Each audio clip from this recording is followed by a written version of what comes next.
देश के ज्यादातर हिस्सों को कोरोना महामारी की दूसरी लहर से राहत मिलने लगी है। दक्षिण भारत के कुछ राज्यों को छोड़कर शेष राज्यों में नए मामलों में तेजी से गिरावट आ रही है और उसी अनुपात के साथ सक्रिय मामले भी कम हो रहे हैं। अगर बीते 5 दिनों की बात करें तो सक्रिय मामले करीब 2 लाख से कम हुए हैं और नए मामलों में 1 लाख की गिरावट दर्ज की गई है। केंद्रीय स्वास्थ्य मंत्रालय के अनुसार बीते 24 घंटों में 2,63,000 से अधिक नए मामले सामने आए।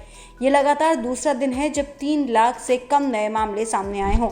इस दौरान 4,329 लोगों की मौत हुई है, जो एक दिन में सबसे ज्यादा मौतों का आंकड़ा है। देश में कोरोना से अब तक कुल 2,78,719 लोग अपनी जान गंवा चुके हैं। कोरोना की दूसरी लहर का सामना कर रहे देश की राजधानी दिल्ली में 5 अप्रैल के बाद से ही नए मामलों में कमी शुरू हो गई थी। बीते 24 घंटों में दिल्ली में 5,000 से कम नए मामले सामने आए हैं। वहीं उत्तर प्रदेश में भी कोरोना के मामलों में लगातार गिरावट जारी है।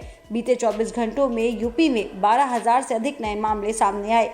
कोरोना की दूसरी लहर से प्रभावित होने वाले राज्यों में महाराष्ट्र के बाद छत्तीसगढ़ था। अब वहां भी पॉजिटिविटी रेट 32% से गिरकर 11% पर पहुंच गया है। कोरोना वायरस की दूसरी लहर में महाराष्ट्र, उत्तर प्रदेश, बिहार, गुजरात, छत्तीसगढ़, दिल्ली, मध्य प्रदेश, राजस्थान, झारखंड और हरियाणा में जहां सक्रिय मामले तेजी से घट रहे हैं, वहीं उत्तराखंड समेत देश के 8 राज्यों में सक्रिय मामलों की संख्या तेजी से बढ़ रही है। इनमें तमिलनाडु, कर्नाटक, आंध्र प्रदेश, केरल, असम, उड़ीसा और त्रिपुरा शामिल हैं।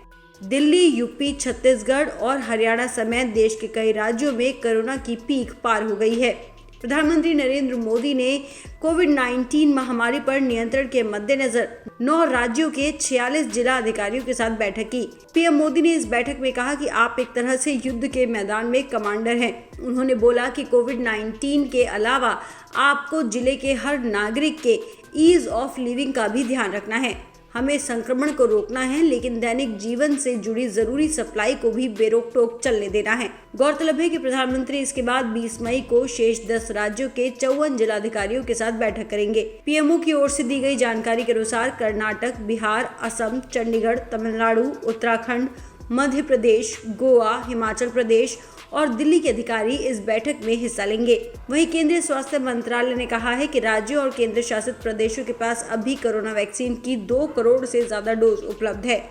जहां एक तरफ कोविड-19 वैक्सीनेशन जोर शोर से चल रहा है, तो वहीं दूसरी तरफ प्लाज्मा थेरेपी को लेकर केंद्र सरकार ने बड़ा ऐलान करते हुए इसे कोरोना के इलाज से हटा दिया है। एम्स और आईसीएमआर ने इसके लिए अलग गाइडलाइन जारी की है। कोरोना वायरस संक्रमण की चपेट में देश के मशहूर डॉक्टर और पद्मश्री के अग्रवाल का भी निधन हो गया है।